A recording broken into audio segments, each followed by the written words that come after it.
Hello friends, welcome back to கலை செமி kitchen. ரொம்பவே ஹெல்தியான கொழுக்கட்டை எப்படி செய்யறதா பார்க்க போகிறோம்.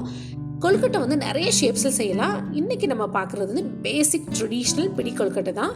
கொழுக்கட்டைக்கு வந்து அரிசி மாவு பயன்படுத்தலாம், இல்லாட்டி ராகி மாவு, சம்டைம்ஸ் கோதுமை மாவில் கூட பயன்படுத்தி நம்ம கொழுக்கட்டை செஞ்சுருக்கோம். இன்றைக்கி நான் கொஞ்சம் டிஃப்ரெண்ட்டாக சத்து மாவை வந்து பயன்படுத்தி கொழுக்கட்டை செஞ்சுட்ருக்கேன்.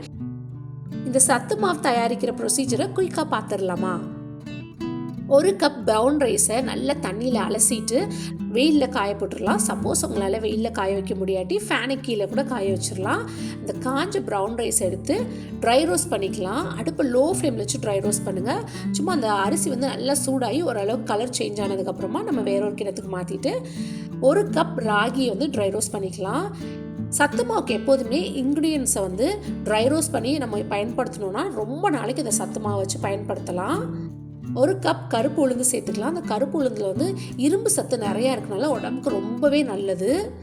சத்து மாவில் பயன்படுத்தக்கூடிய இன்க்ரீடியன்ஸ் எல்லாமே நம்ம விருப்பம் தான். நம்ம வீட்டில் என்ன இன்க்ரீடியன்ஸ் அவைலபிளாக இருக்கோ, இல்லை நமக்கு எந்த இன்க்ரீடியன்ஸ் பிடிச்சிருக்கோ நம்ம அதை சேர்த்துக்கலாம். ப்ளஸ் சத்து உள்ளதாகவும் இருக்கணும், அதையும் நம்ம பார்த்து சேர்த்துக்கணும்.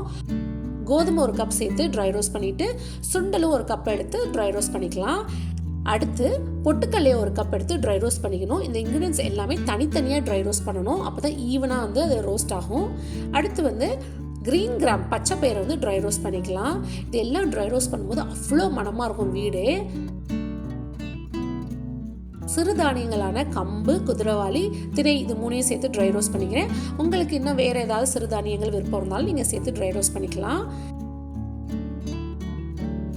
ஃபைனலி இதில் வந்து ஒரு 20 பாதாம், 3 பீஸ் சுக்கு, 10 to 12 ஏலக்காவை அதையும் ட்ரை ரோஸ்ட் பண்ணி சேர்த்துக்கலாம். இது எல்லாத்தையும் நல்லா ட்ரை ரோஸ்ட் பண்ணி ஆற விட்டு ஆறினதுக்கப்புறமா மிஷினில் கொண்டு போய் கொடுத்து அரைச்சிட்டு வந்துடலாம். அரைச்சிட்டு வந்த மாவை கண்டிப்பாக வந்து ஜலிச்சு எடுத்துக்கலாம். ஜலிச்ச மாவை வந்து ஒரு பெரிய ஸ்டோரேஜ் பாக்ஸில் ஸ்டோர் பண்ணி வச்சுருங்க. அப்பப்போ டெய்லி யூசேஜ்க்கு சின்ன பாக்ஸில் வச்சு எடுத்து பயன்படுத்துங்க. ஒரு கிண்ணத்தில் ஒரு கப் சத்து மாவு சேர்த்து ட்ரை ரோஸ்ட் பண்ணி ஒரு 10 நிமிஷம் ஊற வச்ச பாசிப்பருப்பை சேர்த்துக்கலாம். 4 to 5 ஏலக்காவை இடித்து இதில் சேர்த்துட்டு கொஞ்சமாக உப்பு சேர்த்துக்கலாம். ஸ்வீட்னஸை என்ஹான்ஸ் பண்ணி கொடுக்கும். அதுக்கப்புறம் ஃப்ரெஷ்ஷாக திருவுன தேங்காய் சேர்த்துக்கலாம். அப்போ தான் கொழுக்கட்டை நல்ல ருசியாக இருக்கும். இது எல்லாத்தையும் நல்லா மிக்ஸ் பண்ணிவிட்டு இதில் வந்து வெள்ளைப்பாகு சேர்த்துக்கலாம். ஒரு கப் மாவுக்கு 3/4 கப் வெல்லம் எடுத்து 1/4 கப் தண்ணி சேர்த்து இது கரைச்சி ஃபில்டர் பண்ணி எடுத்து வச்சுருக்கேன். கொஞ்சம் கொஞ்சமாக வெள்ளைப்பாகை சேர்த்து நல்லா மிக்ஸ் பண்ணி விடணும். இந்த பாகு வந்து சூடாக இருக்கனால ஃபஸ்ட்டு வந்து ஒரு ஸ்பூன் அல்லது கரண்டியை பயன்படுத்தி மிக்ஸ் பண்ணிவிட்டு அதுக்கப்புறம் கையால் வந்து மிக்ஸ் பண்ணணும். எப்போதுமே கையால் மிக்ஸ் பண்ணோன்னா அதோட டெக்ஸ்சர் வந்து கரெக்டாக நமக்கு தெரியும். நல்லா பிசைஞ்சு எடுத்து வச்சாச்சு. இப்போ கொழுக்கட்டை பிடிக்க ஆரம்பிச்சிடலாம். ரொம்ப ஈஸியாக செஞ்சிடலாம். அந்த கொழுக்கட்டை இப்படி கையில் வந்து ஃபர்ஸ்ட் ரவுண்ட் ஆக்கி அதுக்கப்புறம் இப்படி எல்லா ஃபிங்கர்ஸையும் யூஸ் பண்ணி இப்படி ப்ரெஸ் பண்ணோன்னா அழகான பிடி கொழுக்கட்டை ரெடி. இருக்கக்கூடிய எல்லா மாவுலையும் வந்து கொழுக்கட்டையை பிடிச்சி எடுத்து வச்சாச்சு. அடுப்பில் ஒரு இட்லி சட்டி எடுத்து வச்சு தண்ணி வச்சுருங்க. தண்ணி நல்லா சூடானதுக்கப்புறமா இந்த கொழுக்கட்டையை வந்து நம்ம மேலே வைக்கணும். கொழுக்கட்டை வைக்கும்போது துணி வச்சு வைங்க. அப்போ தான் வந்து இந்த கொழுக்கட்டையோட டெக்ஸ்சர் நல்லாயிருக்கும் நமக்கு. இல்லாட்டி லைட்டாக பிசு பிசுன்னு இருக்கும் நம்ம டைரெக்டாக தட்டில் வச்சு வேக வச்சோன்னா. 10 நிமிஷம் கழித்து மூடி திறந்து பார்த்தோன்னா செம சூப்பராக ஆவி பறக்க கொழுக்கட்டை ரெடி ஆயிடுச்சு. ரொம்ப டேஸ்ட்டாக இருந்துச்சு சத்துமாவு கொழுக்கட்டை.